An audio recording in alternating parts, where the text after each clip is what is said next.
Good morning, everyone. Thank you all so much for coming to the prenatal and infant care, or PIC luncheon, as we call it. University of St. Francis and FIMR, the Center for Integrated Public Health Education and Research, which is the program I oversee, is really delighted to be able to host the luncheons here on campus in partnership with the St. Joseph Community Health Foundation. So I do need to tell you all for, we record the luncheon. So just so you all know, we are recording today. So anything will be there for educational purposes that are posted then on the website. But I just need to let you know from the university there you are being recorded. I will segue over to Meg, I think, for formal introductions of everyone, but welcome. Thank you. Echo the welcome. It's great to see many familiar faces, many new faces in the group. I'm Meg Disler. I'm the director of the St. Joe Community Health Foundation. Part of my team, you'll see Mark in the back capturing it, and you are welcomed by Marla. And we do it as a group effort. And we welcome you. But to start this luncheon, this is a quarterly free luncheon we put together on topics identified by a wonderful advisory group who tells us these are themes that we think it would be better to be discussing, lifting, talking about, and getting resources together. When we hear a lot of these resources, we do publish them in a free directory that you can give to your clients. You see copies on the table there. If you need those for any of your clients, any of their families, anything to connect with resources, please let us know. Our goal is to get everybody connected with resources and the great work going on there.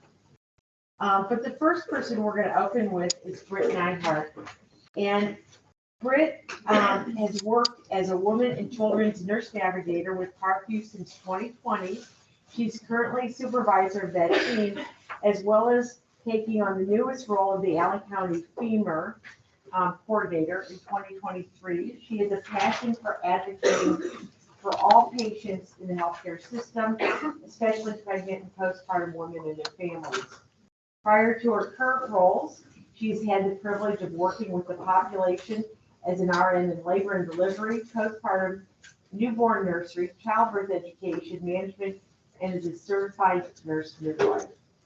Britte and her family live in Northwest Ohio and have 3 children, the youngest of whom is currently a college student in Dayton, Ohio.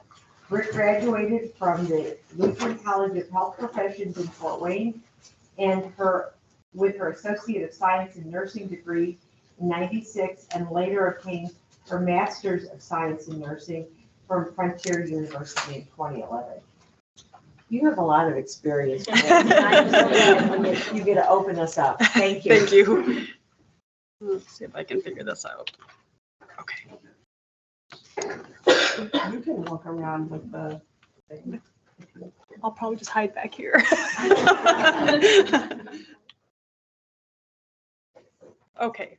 So this is just a little introduction to what some of the things you've already heard mentioned, what they mean, some definitions, some kind of background information. So the first is, what is FIMR? FIMR stands for Fetal and Infant Mortality Review, and it's a national community-based process where a group of people come together to periodically review fetal and infant death cases in a county. The purpose is to try to improve outcomes and prevent these things from happening in the future. So when we do it, the cases are all de-identified. So we don't know, we don't know who the patient is. We don't know who her family is. We don't know exactly when she had her baby, which hospital she had it at. It's completely anonymous, so that we, don't have any biases included in our evaluation. We also attempt to interview the mother in each case, just to get her perspective on her experience, to see what unique perspective she has and what she feels we could have done better or the system could have done better to help her. The team consists of a lot of individuals from within the healthcare system and outside of it, community members, people who work in pregnancy centers, other companies that just have an interest in fetal and infant mortality or just general women's health care in any way, or if they've had a personal experience or loss of an infant or a fetus, they're welcome to be part of the group. So it's a lot of people from a lot of different areas in the group. After the cases are reviewed, then the team comes up with suggestions or recommendations for improvements or things we can do to try to prevent this in the future. And then all of that data is sent into the state of Indiana. This is a Indiana State Department of Health funded grant for this work. The last piece then of the FIMR team is to do the community action. So we form community action teams or networks to try to help put some of these recommendations and suggestions into place in the community and actually try to get something accomplished. And right now, Healthier Moms and Babies has developed a new community action network in Allen County, which is wonderful and is already starting to take some of this information we've gathered and put in some, working on developing some initiatives that are really going to be good, I think. So that's how we do it in Allen County. And we're just starting it in the rest of the Northeast Indiana counties. Infant mortality rate is defined as the number of infant deaths per 1,000 live births. So infant is anything from birth to 1 year of age. And then fetal refers to anything from 20 weeks gestation up to birth.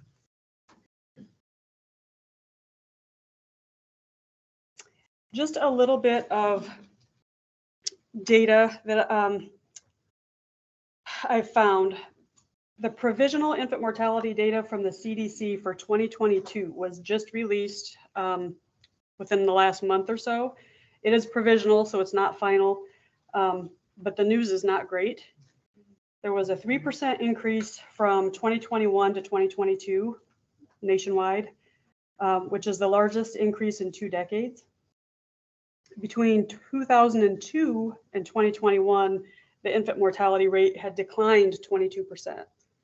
So now we've ticked up.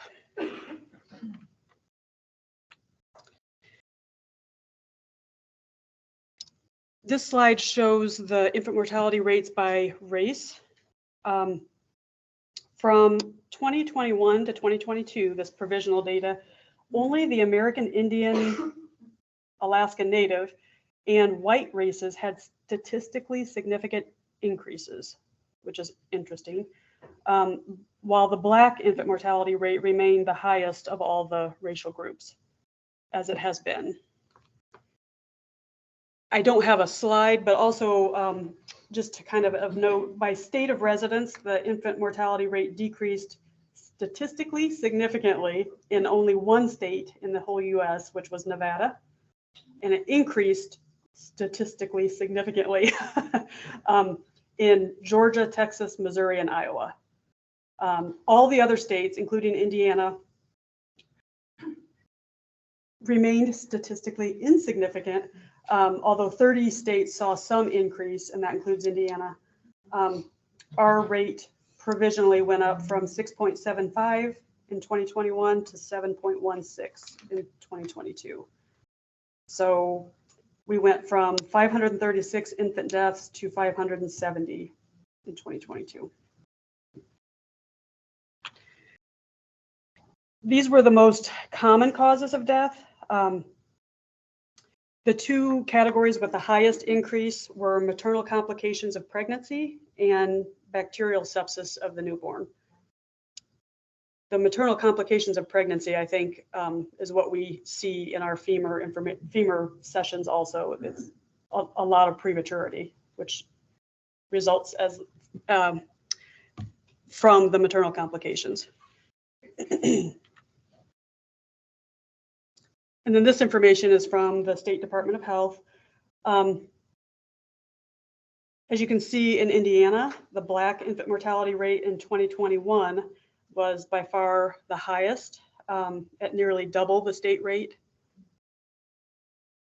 And it also shows the causes by race, with perinatal risk factors, like the maternal complications, congenital anomalies, and SUIDs being the highest. And SUIDs stands for the sudden unexpected infant death.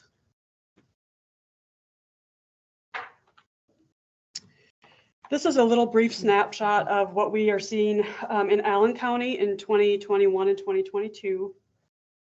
Some of the information we have come up with has made us focus in on the importance of things like doing fetal kit count education with moms. We see that over and over again as something that is lacking and important. Access to appropriate prenatal care, including mental health care, and safe sleep education. So why does all of this really even matter? Infant mortality has long been understood to be an important indicator of a population's overall health. So the things that factor into infant mortality can also factor into just the general mortality rate in any community. Things like substance use or abuse, smoking, and just other social drivers of health in a community. They kind of mirror the infant mortality rate.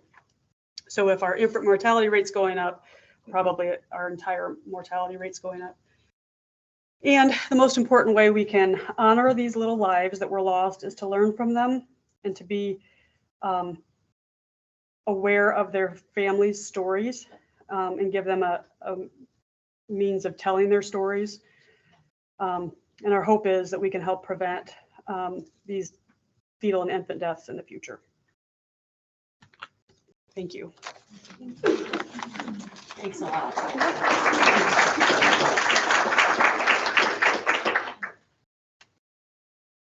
Okay, and now I'm going to ask Cori McKenzie to come on up.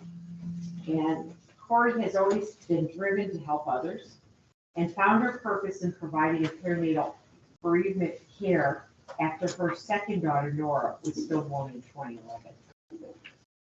She worked in the inpatient OB unit and started providing social and emotional support to patients while working as a patient care tech. Through persistent advocacy, the role of maternal child health bereavement coordinator was created, and Cori was able to start supporting grieving individuals full time. Cori also completed her master's degree in social work to further develop skills that allow her to be a trusted part of a family's sacred grief space. In addition to providing individual support to families, facilitating support groups, and coordinating a bereaved parent mentor program, Cori frequently educates nurses and nursing students in the hospital and university settings. She conducts maternal interviews for the local FIMR group that you just heard about, and participates in many of the community meetings. Thank you, Cori. Yeah. Share with us, what is this role in the story? Thank you.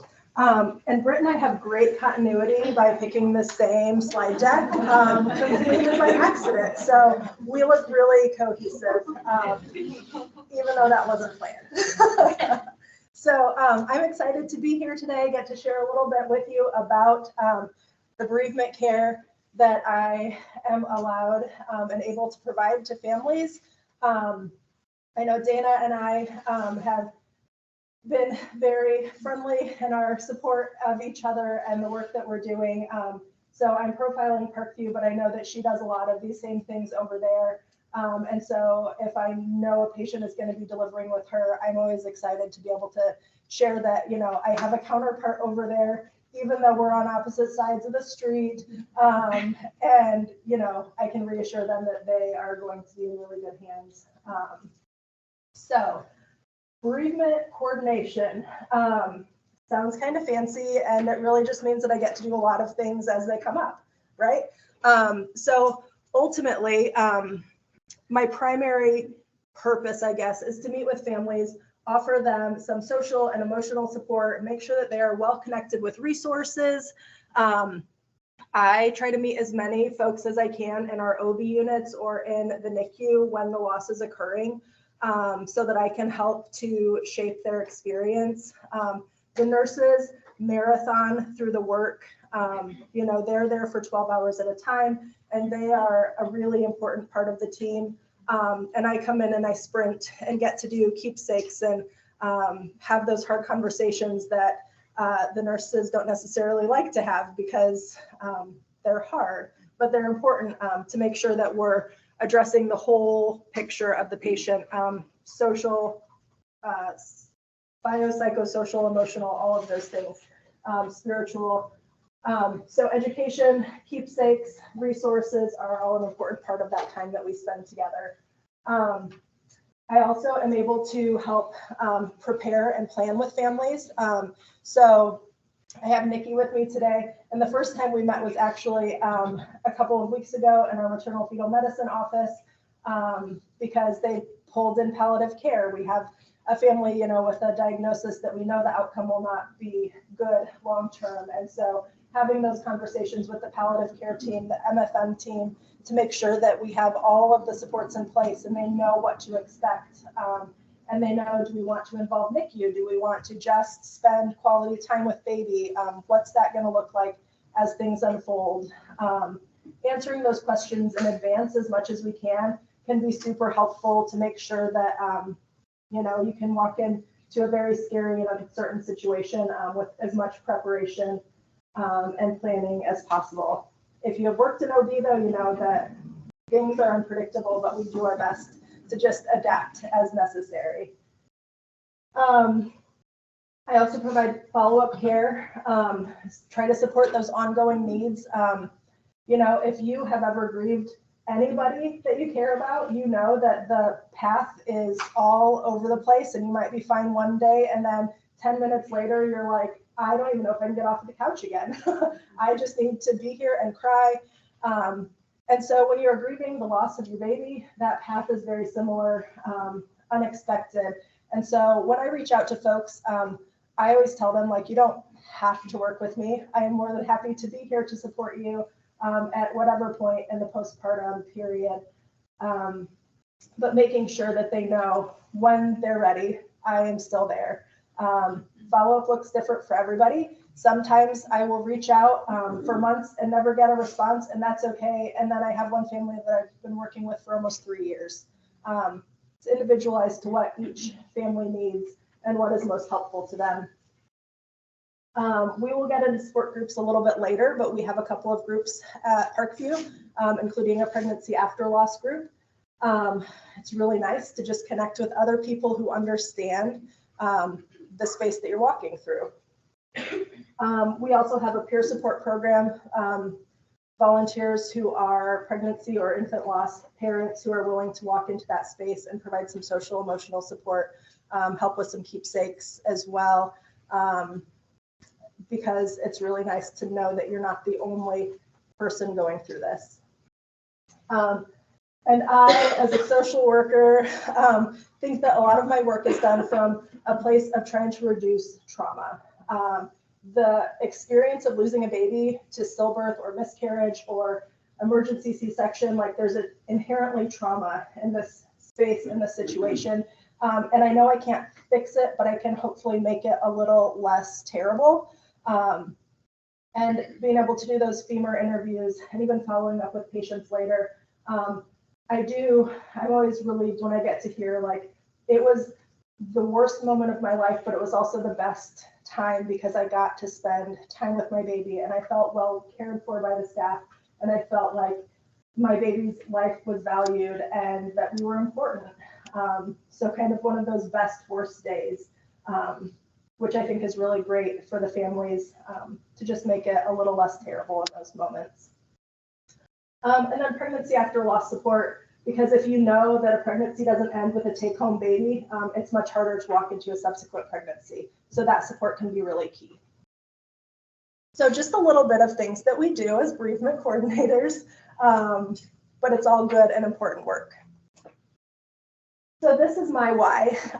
Nora's birthday is the end of this month. She was a New Year's Eve baby, and she would be turning 12 this year. I had a very uncomplicated pregnancy. My girls were going to be 18 months apart. We were expecting gray hair and stress, not stillbirth. Everything was fine. And then I woke up on a Friday morning and I couldn't get her to move, and the entire trajectory of our lives changed. I was low risk. I had never had a wonky blood pressure. I passed my glucola thing with flying colors. Everything was normal until it wasn't. So I went into triage because I couldn't get her to move, and we confirmed I don't know how long it took because when you're going through traumatic situations, time gets very fluid.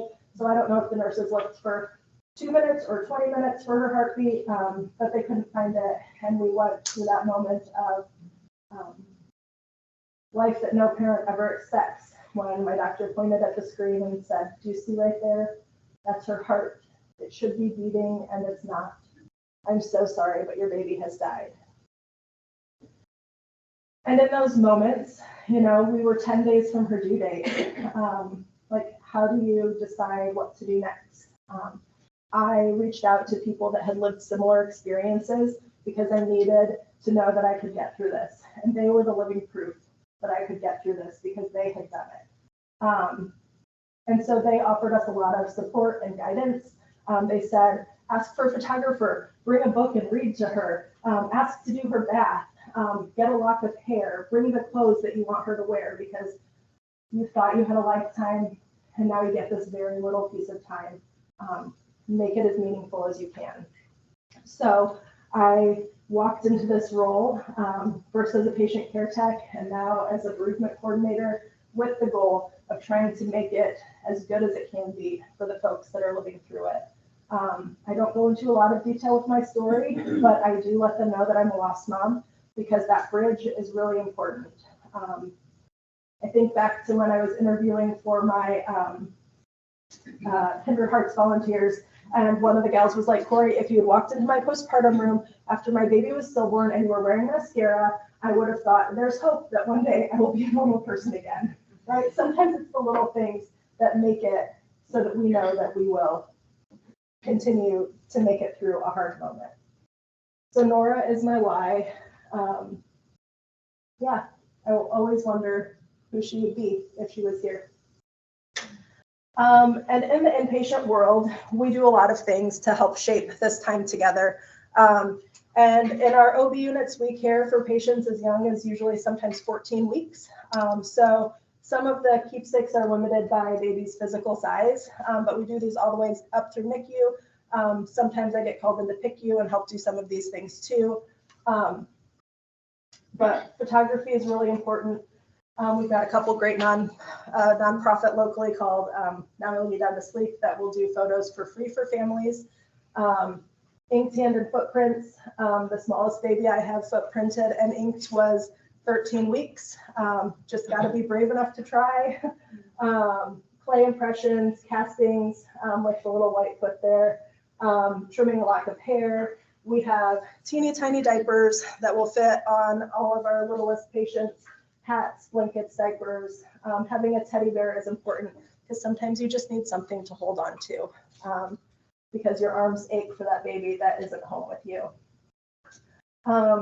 Even before Taylor Swift made friendship bracelets cool, we were making bracelets with babies' names. We will offer them to mom, dad, grandma, whoever. If dad isn't a bracelet wearer, we can do a keychain for him. We, got the supplies. We'll get creative.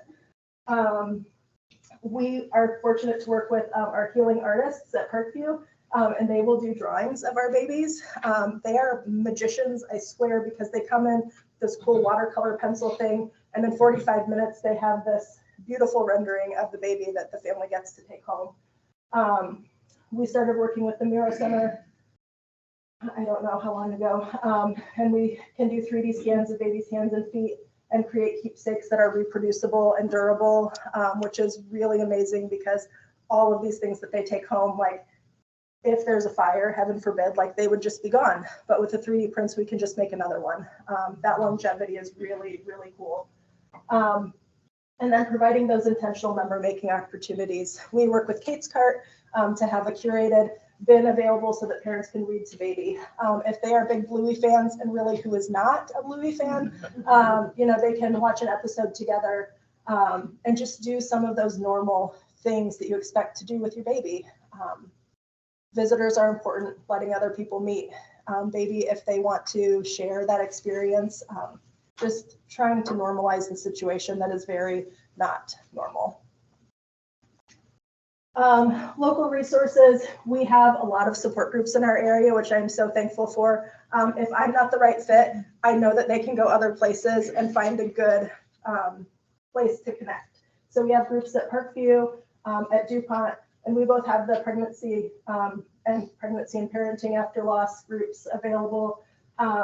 Icing for Isaac is a local bakery that opened over the summer, and they started a loss group and also a postpartum depression group with Mission Motherhood.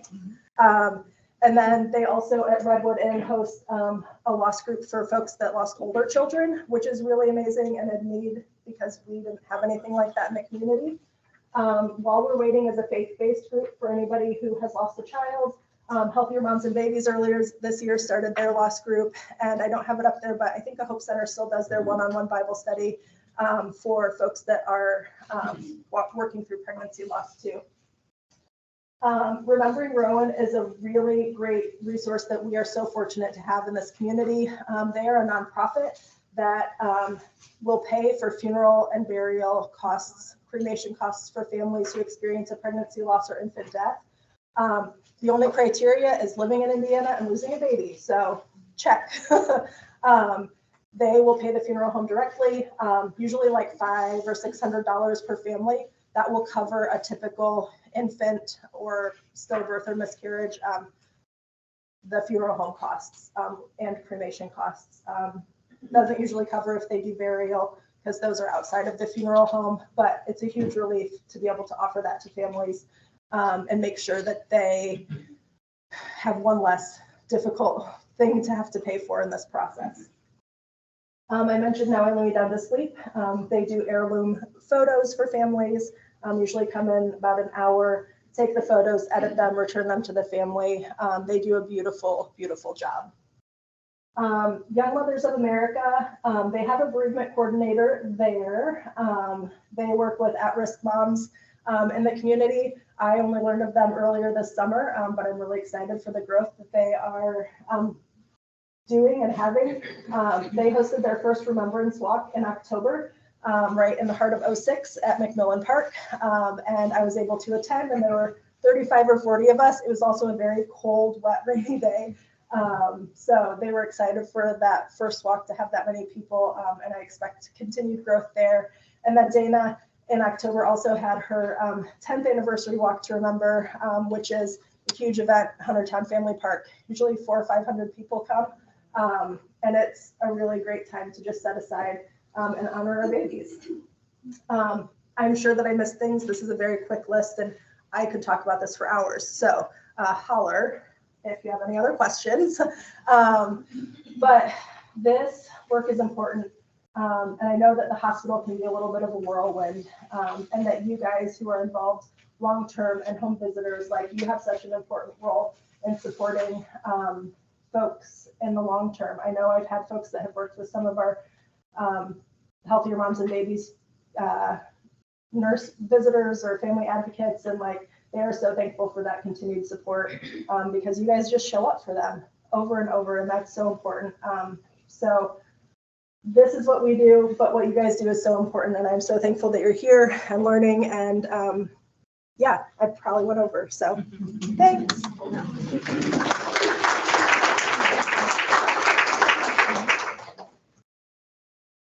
Thank you very much, Cori. I do want to do a quick plug. This is really important to us, is if you fill out the survey and give us some feedback. But the bottom one here is, what are the resources you know? Cori just gave a great list, but we are trying to assemble all of these. So and we'll be asking at the end for any other ones that you want to share as well. One of the things Cori just mentioned was the importance of the mental health.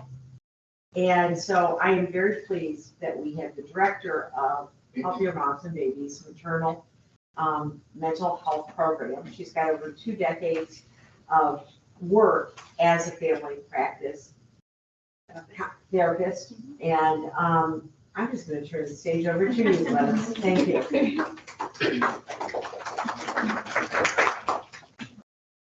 I am a very loud, dynamic speaker, so get ready. The area is going to be mental health. And when it comes to mental health for perinatal loss, it's so unique, it's so different. Think about it. Already when a woman has a baby, she's experiencing all the hormones, all of these issues, mood goes up and down. But think about it, she's going to still have all of those changes after she loses a baby. That doesn't change. So think about it, how bad that has to be. As Cori was saying, I'm talking trauma here. Very, very traumatic.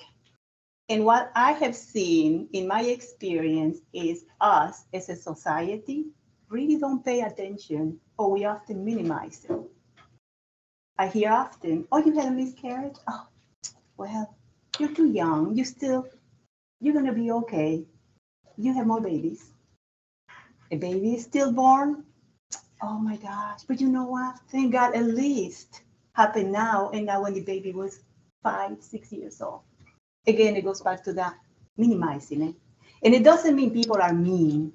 People are really seriously trying to help, but they make it worse. So when it goes back to that, think about it. You talk about trauma, you go through the depression, you go through the anxiety, you go through all of these. And the issue here goes back to don't say anything, keep moving, because the stigma is there. I have heard moms tell me, we feel guilty, we feel ashamed. And this is what goes on in their mind. And often, as of right now, Cori and many of us here, we are working with these moms from the very beginning to provide that support. Many don't get that. Many don't get that. Often in my office, when I see a mom, she's coming for depression, she's coming for anxiety, she's coming for so many things. And it isn't until the 7th, 8th visit that you actually are working with a mom who lost a child. And sometimes it's not one, sometimes it's many more. And when I'm talking about loss, I'm talking about miscarriage. I'm talking about so many other things, including when a child is born and dies. But society often tells them, it's okay, I mean, you know, we don't talk about that much. It's the least trauma that we actually look at what it is, a very, very traumatic event. And what happens is people don't deal with it. And later on, you are seeing issues such as depression, anxiety, and people develop these coping skills that are not healthy. Drinking, substance abuse, overeating. But what's the reason for all of this? Goes back to that. All of us pay that price. Think about it. So that's one of the things that we deal with when it comes to in therapy. When we are working with that, the thing that I often hear is shame, guilt. Somehow it was my fault. If I could have, or I should have, and all these are normal feelings of grief. I mean, let's face it, but they were never dealt with. So the person continues to go in life carrying this guilt, this shame. It's almost like a secret society. Don't talk about it. Your feelings are not important. Keep going. Keep going, keep going, keep going in life, and you still have these issues.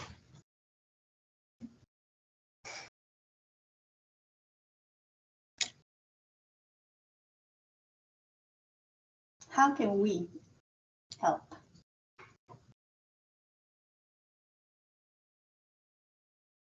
Awareness, all of us here are pretty aware of that. What else can we do to help?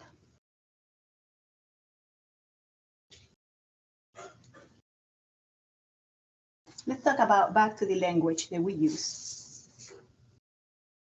Oh, don't worry about it. You're young enough. You're going to have another baby later on. That hurts. But we're not saying it because we are mean. We're just saying it so they feel better, but that's actually a continue. Remember, one thing is I need for you to understand with this trauma is that shame, that guilt continues there. Somehow it was my fault. Maybe if I could, maybe if I should. Am I right with that, Cori? But that never goes away until we have somebody to actually validate. You have every right to feel the way you are feeling. So we're talking about awareness, we're talking about validation, we're talking about support. 3 key things when it comes to mental health for perinatal loss. I would like to see it. Like when Cori sends me somebody, or any of you send me someone who went through that, and together as a team we can work on that. Unfortunately, that's not what we often see. We see somebody who's already long time ago. And many of them, it's amazing. By now they have 3 children, but that first child that they lost, they cannot move on. They're still grieving. That pain is very, very much there. It has an impact not only on them, but on their loved ones. The mental health, it does not only affect the mom, the dad, the grandparents, the siblings, family members. This is a huge, huge, painful issue, but we don't pay attention as a society. Move on. And the person continues in life with this grief and no resolution. So we're talking about grief here, and we're talking about trauma. Grief, why are you grieving? I mean, it was just, you just lost a baby, you just had a miscarriage, move on. So we are not validating, we are not supporting this. And then the trauma. These people are experiencing often trauma, nightmares, flashbacks, crying outbursts. If they get pregnant again, often they go through that fear, I'm going to lose my child. Oh, I think something else is going to happen, something similar to what happened before. And at times it happens. It goes back to, if we can provide that awareness, that support, that validation, that mental health piece, could be much, much better. So let's go back to how can we help? Creating awareness, knowing what to say is one thing. Support. Support with the churches, support with agencies like us, support with friends. I particularly love the PSI, which is the Perinatal Support International. Many moms, and not only moms, dads, any family member, many of them are not ready or don't want to go to a support group. But there's some that are online. We have to work with the parent. We have to work with what they want to do. Give them that space and say, we're here for you whenever you are ready. We provide these resources for them. So again, the perinatal, I don't know how many of you are familiar with the PSI. Okay, for those of you who do not know, this is the Postpartum Support International. And what they do is they provide free services for any woman, anyone who wants information on perinatal care. So, and they also have support groups. To give you a quick idea, They talk about, they work with perinatal depression, anxiety, OCD, which is the obsessive compulsive disorder, postpartum post-traumatic stress disorder, bipolar mood disorders, perinatal psychosis. And they have a helpline which they can call any moment with a question. They also have what they call volunteers coordinators. I am one of them. So what happens is a mom will get on their website and say, I'm not feeling well, I'm experiencing these symptoms, or I just lost a baby. One of us immediately is there to help. One of us is immediately there to provide that support. Talk to them. The message here, you are not alone. We're here with you. Validate, validate, validate. Because that's one thing that we often don't do. Also, for nurses, keep in mind that if you have any questions, there is a free line that you can call and talk to a psychiatrist. If you're thinking, what kind of medication can we give this client? So again, please take advantage. Is the PSI, Postpartum Support International, and it's in many, many languages. Another way to support resources in the community. Many of you are already part of that. Cori says she has a support group, and Cori came one time and helped us develop our group because we see that need. And we are not going to sit back and say, well, it's okay. No, that's very important. That's part of mental health. In our group, we call it always. Always, because they are always in our hearts. We deal with grieving moms, dads, siblings, grandparents, pregnancy after loss, healthy coping strategies, factors of grief, grieving styles, honoring memories, self-care, and more. We do that every third Tuesday of the month, and anybody's welcome. Oh, by the way, we do all of these in English and Spanish. And I think, I know we have also Burmese in case we don't have French, we don't have Russian yet. But any questions?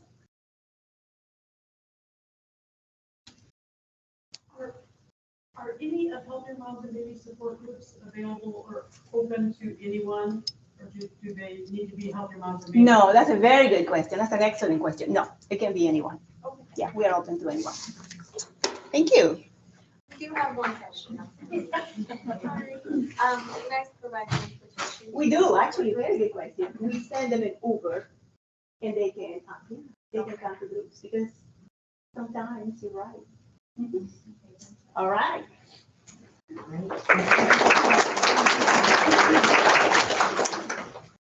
I am learning a lot. Thank you so much.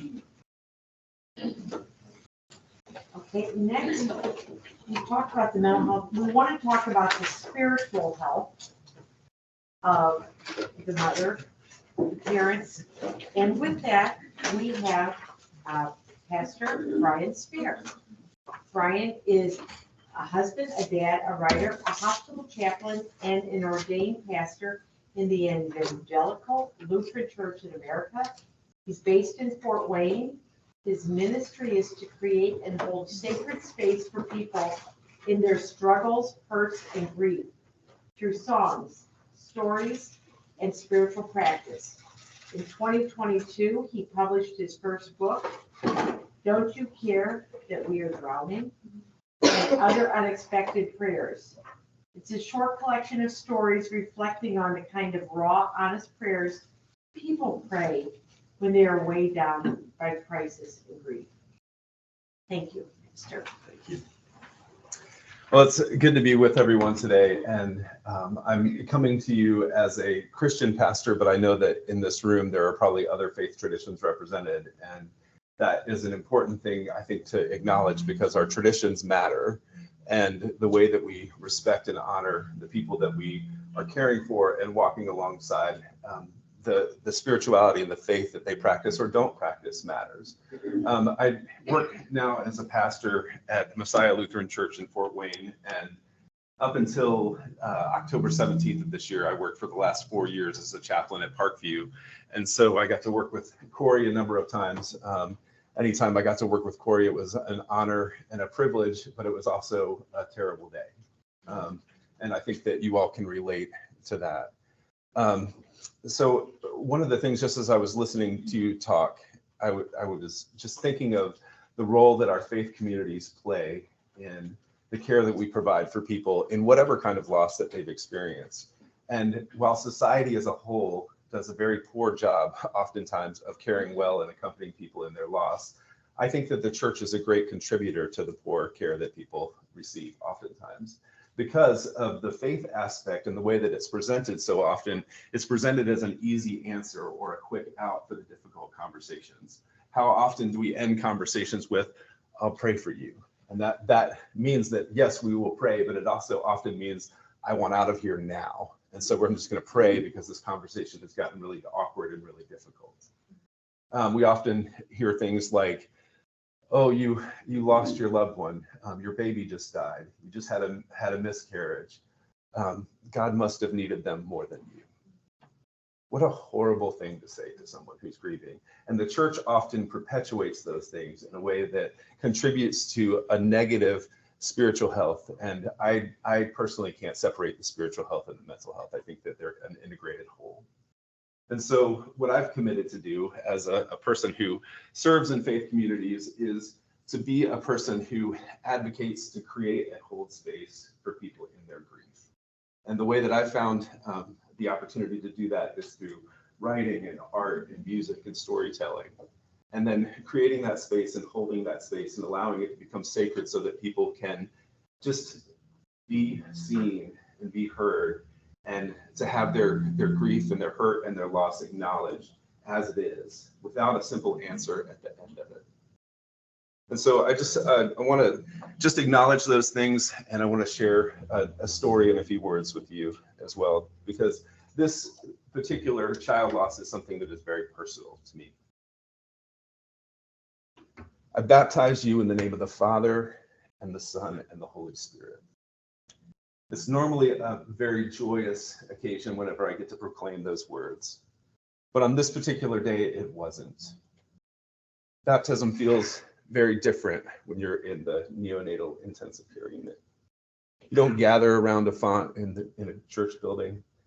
There's often no pictures being taken by a photographer. Sometimes people are there with their cell phones, but more often than not, you're just trying to avoid the lines and the plugs and the monitors as you splash just a little bit of water on the baby's forehead in an isolette. And so I dipped my gloved finger in a glass bowl filled with water from the hospital room sink.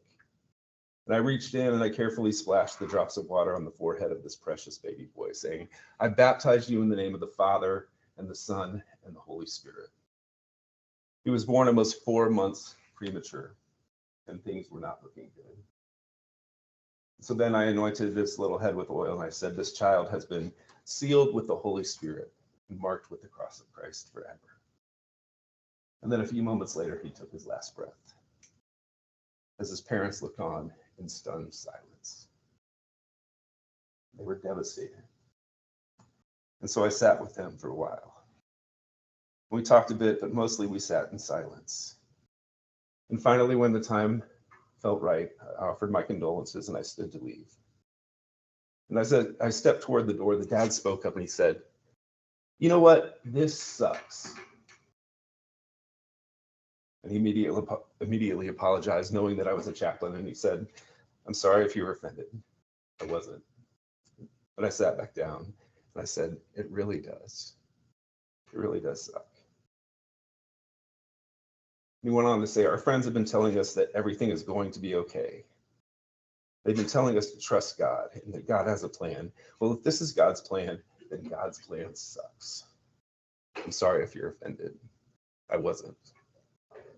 But that's just how I feel, he said. And I told him that there was no need to apologize. And I said, "I think this sucks too. I don't know why stuff like this happens, but I'm pretty sure that God agrees with you too. So why don't we let that be our prayer right now? We don't know what to ask for. We don't know what to do. We don't have any answers. So let's just be honest with God and with each other. This sucks. And we sat there, silent. And in the suckiness of it all, these broken-hearted parents held their precious boy for the last time. And they invited me to hold him too. I did.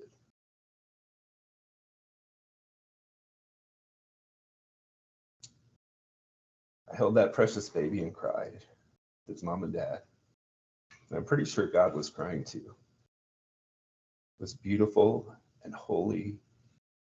It was sacred and healing. And it sucked. In my 4 years as a hospital chaplain, I responded to almost 750 deaths. And my job included accompanying families of all shapes and sizes, faiths and traditions through the early moments of their grief immediately following the death of their loved one. And many of those deaths, sadly, more than I can remember, were babies. And some took breaths, others never had that chance. Regardless, each time I got the call to respond to a miscarriage in the emergency room, a stillbirth and family birthing, or an infant death in the NICU, my heart broke a little more. In my own family, 2 of our children died before they were born. Our third was born 3 months early. And every time I got those calls, and even standing in this room today, my body remembered.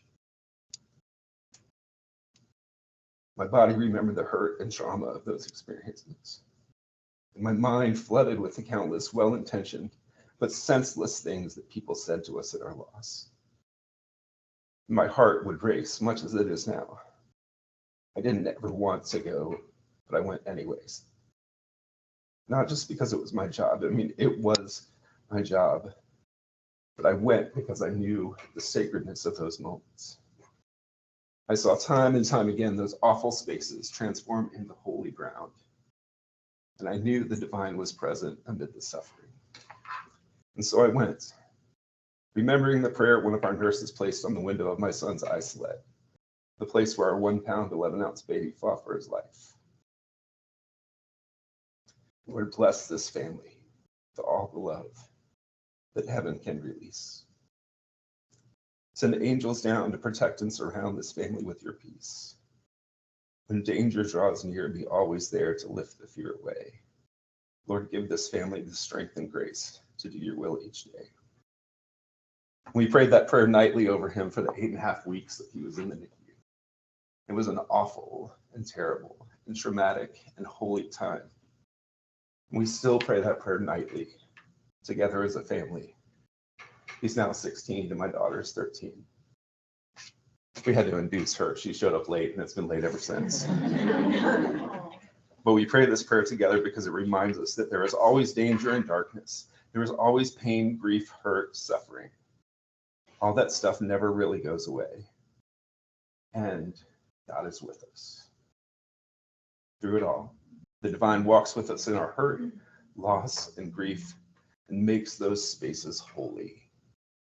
And it's in those places and spaces where I've sensed God's presence more than any other place I've ever roamed. Maybe the light is more visible to me there in the dark.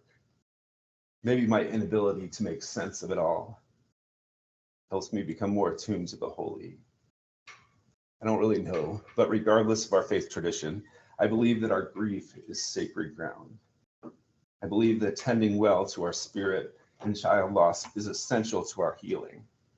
And often that means including people who will create and hold space for us in our grief so that we can catch a glimpse of the light as it breaks through the darkness. People who will forget about the platitudes and easy answers and just remain with us, allowing us to feel what we feel and not try to fix us. People who help us feel seen, heard, and loved as the divine sees, knows, and loves us as we are, where we are, and how we are. Thank you for listening.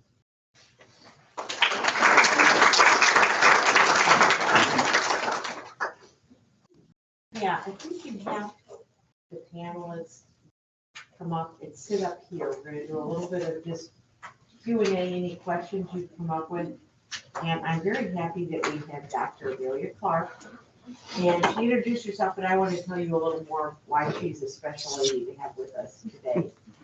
She's the Executive Director of the Center for Integrated Public Health Education and Research, CFIR, here at the University of St. Francis. Prior to joining the university, Dr. Clark led the second largest public health district in the state of Washington for 3 years. Throughout her career, Dr. Clark has been focused on work that improves health equity through improving social determinants of health in communities that are below the federal poverty threshold. Professional experience includes leadership positions in federally qualified health centers, community mental health centers, school-based clinics, and hospital community benefit programs. Dr. Clark has been a featured presenter both regionally and nationally for her work. In addition to her professional operational experience, Dr. Clark has authored or managed grant funds exceeding $62 million, a lot of money, from federal and state grants and private foundations. Dr. Clark received her doctorate from Indiana University and has been published on maternal mortality in Indiana and utilizing a human rights-based approach to improve maternal health outcomes. So we're asking her to ask questions of the panelists. We didn't tell you panelists. Yeah. On the hot spot. On the hot spot. Yeah, so we have seats up here, panelists that are now, it's like a Southwest flight. They're avoiding eye contact. Britte. Were there any questions that need to be passed forward? I don't know if anybody wrote them down. We can pick them up. So one thing before we kick off, it's so interesting.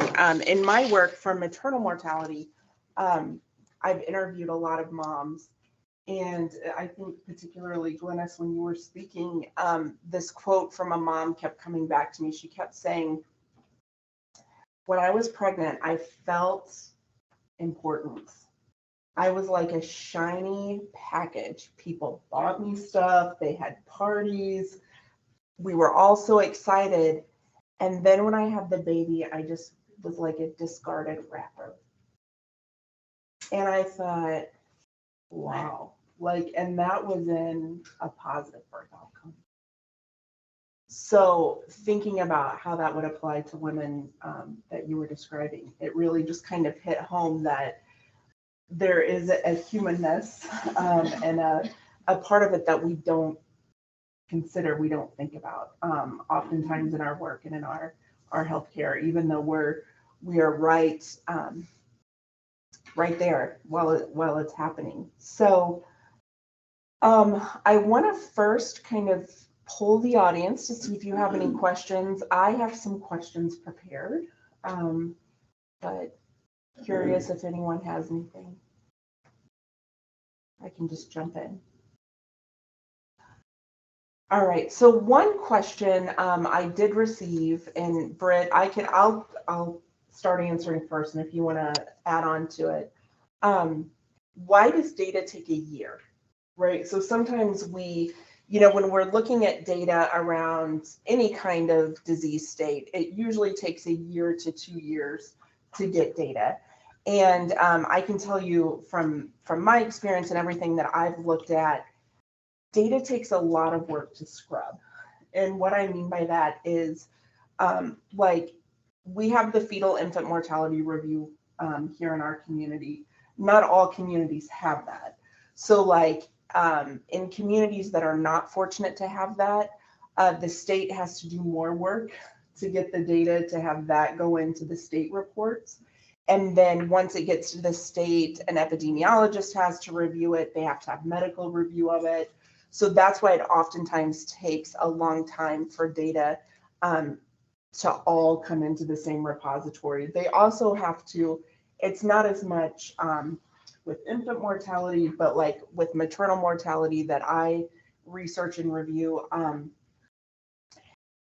the review has to happen in order to make sure it was actually a maternal death or a pregnancy related death. That doesn't happen as much with infant mortality, but anything you want to add there? Or Yeah, and if autopsies are done, those take a long time to get results back, so I think, yeah, it's a year at the minimum. Mhm. And I know, I've worked with Erin Norton, who was doing Britte's before Britte was here. And she would talk about, like, it might be an Allen County resident, but they were visiting family down in Indianapolis when the death occurred. And so then by the time that record, like, gets back to us to impact those numbers, like, it just takes time for the information to end up where it's supposed to end up as well. Yeah, or even they could have gone out of state, and yeah, still has to come back to the county of residence, and yeah. And in our technology worlds, we literally generate data by the millions, like every second. Like there's constantly data being generated. So one question I had, and some of you kind of touched on it, but siblings. Talk a little bit about maybe resources in the community, or even just how do we talk? How do we talk to families with siblings who are going through this? So in those, like, preparation conversations, if there are siblings or close cousins or kids that will be involved, I worked with one of our child life specialists. And if you have ever had a kid in the hospital and gotten to meet a child life specialist, they are a phenomenal group. So we put together a grief resource packet that talks about, like, what kids understand at different ages, like behaviors that you can expect to see, ways that you can have conversations, and some things to expect. One of the most helpful things that I think I tell almost all of my families when I was in therapy after we lost Nora, because thank God for therapists, she was like, Claire's only 18 months. She's going to understand a little bit now. And as she cognitively develops, she's going to pop up with questions that seem out of the blue, but they're relevant to what she's continuing to process with time. And also reminding folks that kids are very, like, in the moment. It might be really hard and heavy and sad, and they're crying right now. And then, like, kids are 30 seconds later, they're like, now can I have fruit snacks? Because they're in the moment, and then they continue moving into the next moment. So yeah, making sure they know about Erin's house for grieving children is a huge, like, community-based free grief center for kids like 3, I think, to age 21. And just letting them know that everybody's feeling it, even if they think the child is too young, like, they're still sensing that something has changed, something is different.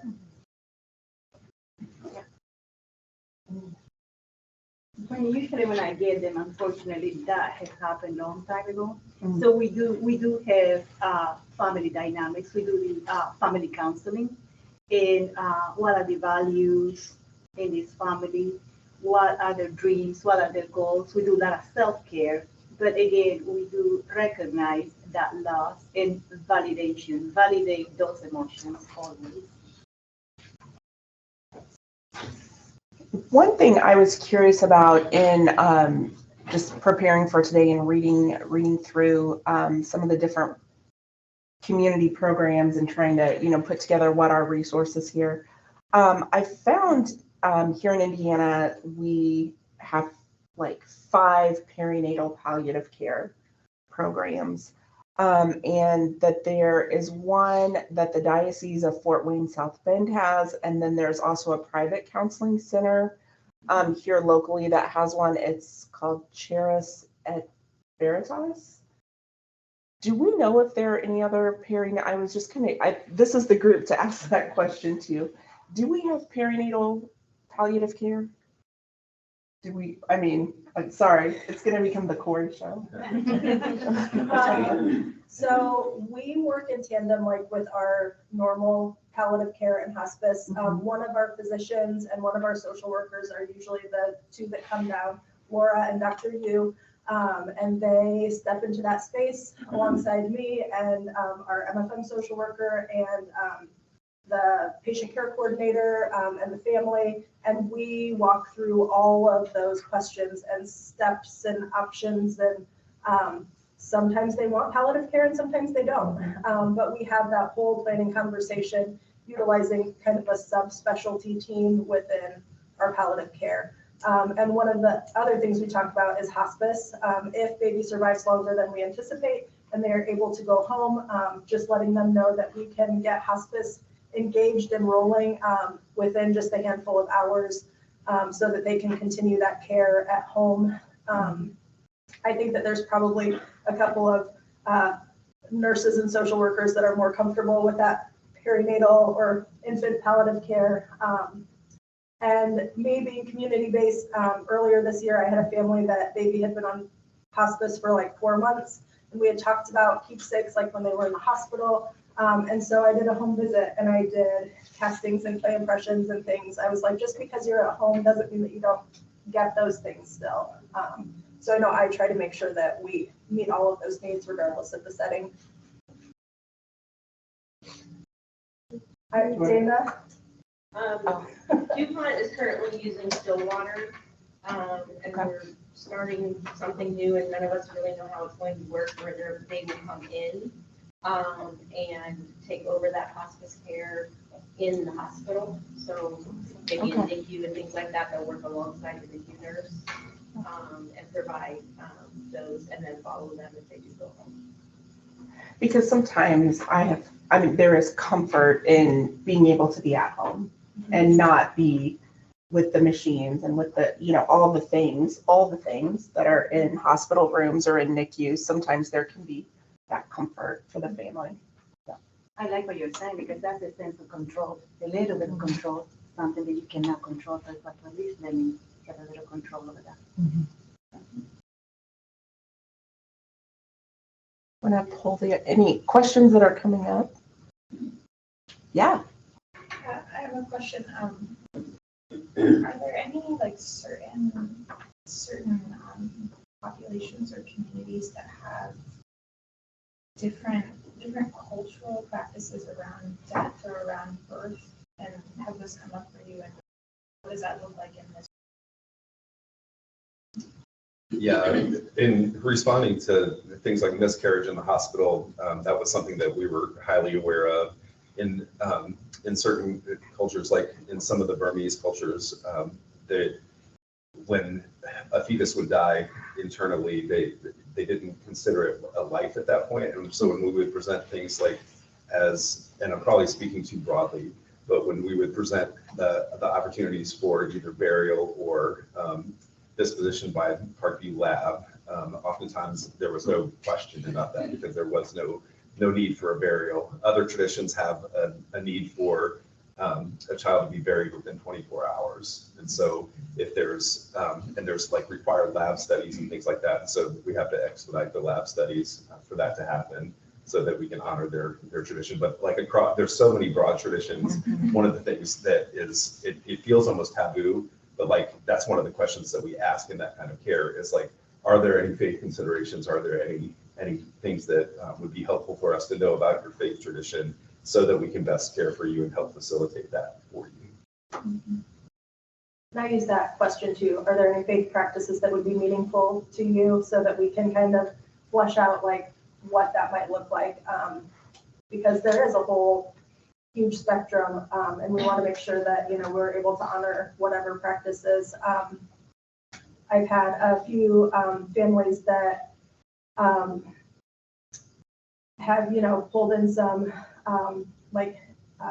indigenous practices and some Islamic practices, and we just make space. What do we need to offer you to make sure that you have what you need to work through connecting.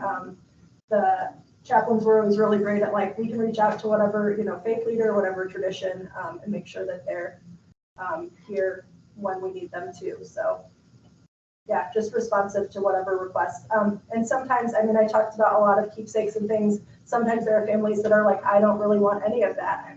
And so we honor that. We also ask, I acknowledge that right now this is the decision that you're making with the information you have in this moment. But with your permission, can I get a couple sets of footprints and handprints, some clay impressions? You don't have to take them home with you. We can store them and keep them safe. That way, if you change your mind in the future, you would have that. So I, in my office, have some stored things for several years in case a family reaches out, because you don't know like how you're going to feel 10 years down the road, 5 years down the road, because there is so much trauma and difficulty in those first moments.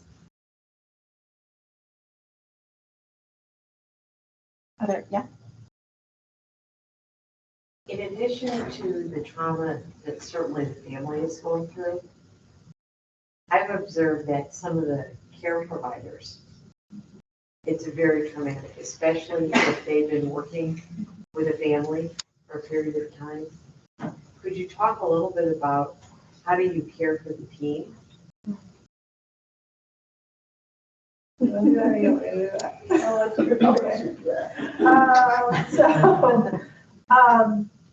I put together a resource binder for our staff that we have at each of our nurses stations, and we are really fortunate at Parkview at least to have the holistic response team that can come with candy and do a debrief. Chaplains also frequently carry candy, and they will come down and respond to emotional needs of staff and families.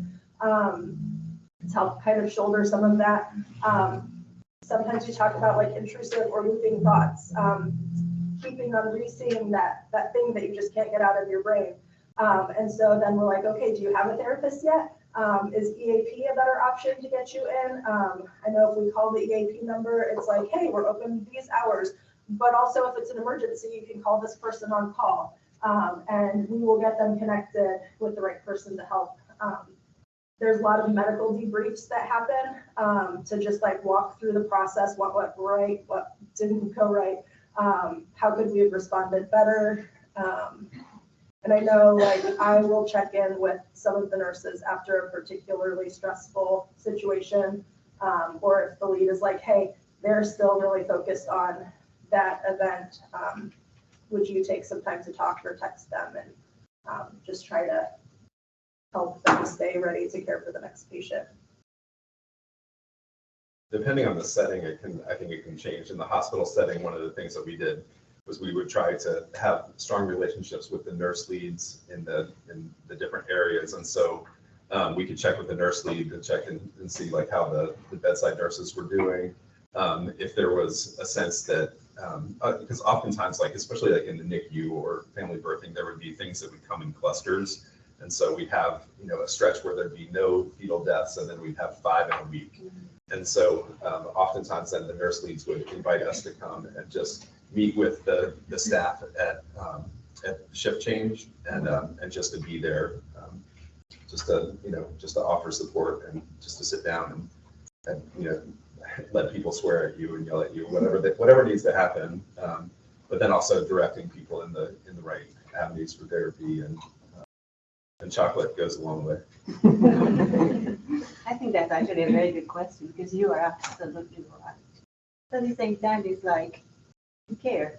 So we should definitely have that impact. I know in our case, we have a wonderful, our nurses, they would go to their supervisor, or case managers also would go to the supervisor. And we have 2 therapists, so they can always open door policy. But again, I know sometimes it's hard, but at the same time, it's like, oh, this is what keeps us going. This is, it matters. We feel it. So we are with you. Mm-hmm. In my past experience in the inpatient world, and it's been a few years, so it does sound like things are getting better and more support is being offered, because I don't think it was, I don't think people did get the support they needed, staff, as much as they should have. Not only nursing staff and, lab, x-ray, radiology, or respiratory, but the doctors. And this is super hard on doctors too. And you just have to go on to the next patient. You just go into the next room and you keep going, and it can take a toll. So we're seeing more of a trend for healthcare training programs to start teaching students about trauma-informed care and how to have some of those conversations and use trauma-informed language, which then I think kind of helps those individuals start recognizing trauma within themselves. But it's definitely something that is an issue because you just keep going through those. I have a question in the back. I want to make sure. I just wanted to share, I'm a living office, so I'm a part of the Luncheon conversation.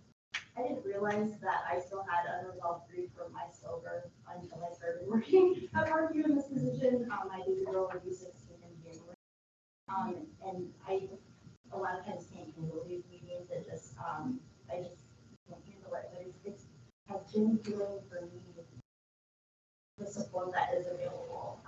I referred that St. Vincent in Indianapolis. I saw a chaplain in the hospital, but there was no follow-up. No one offered me any kind of support groups, any support at all when I left the hospital. I was 23. I was the first person in my friend group to be pregnant, and so I didn't know anyone who had experienced it before. My family lived up here, and I just felt alone, and no one reached out to me. And when you're in that grief, I mean, you're not looking. I wasn't looking for help. I was, in my cocoon of sadness, and that perpetuated. I was a mess for several years, and it's been helpful and healing for me just to know there's so much support, and I'm so happy and relieved for women who are experiencing this that have that help that I didn't have. So that's been healing for me. Thank you. Thank you for sharing that. I'll echo that in that with our 2 child losses, we had zero support from the faith community, or zero support from any kind of there was no social work visits, there was no nothing. It was just we got the news and we were left to deal with it. And we were in a smaller community in Pennsylvania for one, and then in an urban setting in Minneapolis for the other. And in neither place did we receive any care outside of just kind of the breaking the news, and then we were left alone. And so for me, in doing that work, I think that's honestly one of the reasons why it shaped that part of what I did in the hospital, because I didn't want people to have those same kinds of experiences. And another part of it too, I mean, rightfully so, most of the conversation is around women. It's also very difficult to know what your role is as a dad in child loss, because the stereotypical response is that the men are supposed to be the protectors or strong or whatever, and however anybody feels about that. After our first child loss, I didn't talk about it at all with anyone for over a year, and so the unresolved part of that and just the not understanding, and then having gone through that again, there were similar things, and it was all this unresolved grief. And I don't know if grief ever resolves, but unmanaged or undealt with grief for the dad's perspective. And so I know at Parkview, we also had a number of books and resources, and we paid particular attention to the dads in that as well. And a lot of that was just simply permission giving, it's okay to not be okay. And I know I was fortunate to have a physician that was like, I'm going to have you come back in 2 weeks. And so he was like, have you thought about a therapist? And even though I was working in mental health, I had not thought about seeing a therapist.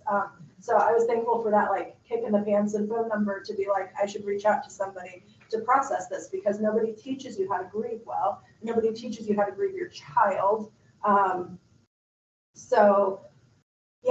And I had a friend who had a loss a couple years before. She was like, there's a support group. I'm picking you up on Tuesday and we're going to the support group. And that was the only reason that I got connected. But the hospital, the unit that I work in, didn't do anything. It was just like, here's your keepsakes, but we brought most of those supplies to make them. And good luck.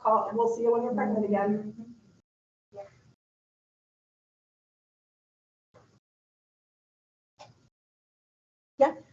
So I'm just going to bring a nursing perspective into it. I was a student nurse in Paris in labor and delivery, and then I worked in the NICU before I became a nurse home visitor. And I remember on both of the units that I spent time in, when there was a loss, the nurses were afraid to go in the room. And I would be like, move over, I'm going in there, and just make sure they had something to drink, make sure that there wasn't anything that they needed. And so I think a lot of times when something like that happens, everyone just kind of freezes up. But sometimes those families need you more than before. And so then as a nurse home visitor, we're allowed to do 2 visits after a loss. and I'm really not sure what to say to my mom, so I tell them that. I have no idea what to say, but I'm gonna sit right here with you and you let me know if there's anything I can do for you. So what else can we be doing on a nurse home visitor side of things to make sure that we're supporting? And I know all of these resources, yes, they are provided, but what can we do in the moment? What kind of verbiage can we be using to make sure that we're not being harmful with our words? I have had a few moms like over the years say, you know, it was really helpful when people asked like the really basic stuff. What have you had to eat today? When's the last time you took a shower? What have you drank that's not Diet Coke or coffee? Like just some of those. Beverages? Maybe not for you. I see you took a few sips of water. But, you know, just those like basics, because they're like, you know, especially if it's past that first 2 weeks, people are really good at showing up for the first 2 weeks and then you're just left on your own. So showing up is a huge first step. And then acknowledging, like, I don't know how many times I've said, this is so hard. I wish I had something that I could say that would bring comfort, but I'm here with you. And just being present really does go a long way, even if it doesn't feel like it's doing a lot. I did a practicum at Stillwater Hospice when I was in school. And like, I sat with the inpatient social worker and I was like, how do you sit there for 40 minutes and like say 5 words? That was really hard. And I learned how to mentally talk to myself because it's hard to not talk to anyone else for 40 minutes. But just being present was so impactful, like because you weren't afraid to shy away. So it sounds like you are doing the right things because there are magic words.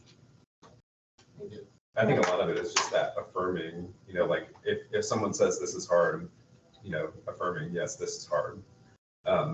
If somebody says, why is this happening? I don't know, you know, and then, you know, and then just the strange and awkward silence that remains after those non-answers, but then most people in those spaces will just kind of get up and find a way out, you know, but like when somebody sits with them in and through that awkwardness. You know, it's one of the reasons I told the story I told today, because that's what happens so often. You know, like I've had people be deeply offended by that story because of whatever reason. You know, like because I said it sucks as a prayer. Well, it did. You know, and so like the worst thing I could do would be like say yes, but God loves you anyways. You know. It's like, this sucks. I want to add something. I think it's also really important, like Lily said, just acknowledge the person's emotions. Like, it's okay to not be okay. Because I feel like sometimes horrible things happen. We always try to find something positive from that experience. But sometimes it's okay to let the person know, yeah, you know, I understand how you feel. Just let them feel how they feel at that moment to kind of learn how to cope with it later on. Because I personally know a couple people that I recently suffered a loss, and right now my relatives are struggling and they don't know how to cope. Like they just want to kind of brush it to the side and move forward. But sometimes that does a little bit more harm. And so just letting them know it's okay to cry, it's okay to feel how you feel right now. I think that personally that would be helpful. Okay. And acknowledging that like the heaviness doesn't stay this heavy forever. Like you will one day get to like the first day that you don't cry, you're going to be so guilty and mad at yourself for not crying that day. But like there will come a point where you're not crying every day and that's okay. It's part of the process. And acknowledging that you can feel more than one thing at once. You can be incredibly sad and also be laughing at the stupid, silly movie on the TV, right? Those both things can coexist, and acknowledging that like you can still be sad and grieving and also find joy in those little moments. One of the things people don't talk about often is keep in mind the baby, they love the baby, but they continue to produce milk, lots and lots of changes. I mean, sometimes they go is, I would like to donate my milk. And that's very empowering, very, very empowering. So keep in mind always, all of these changes are taking place, and often they will say, I would like to do that because I'm honoring my child. I'm going to keep going. So I think we are at time. I can invite Meg up. I know this, so many thoughts to think about and just resources in the community. So thank you all for coming in today, sharing. Meg, I wanted to say a round of applause. Thank you. Here is everybody in the room who contributes so much to this work. Thank you, all of you.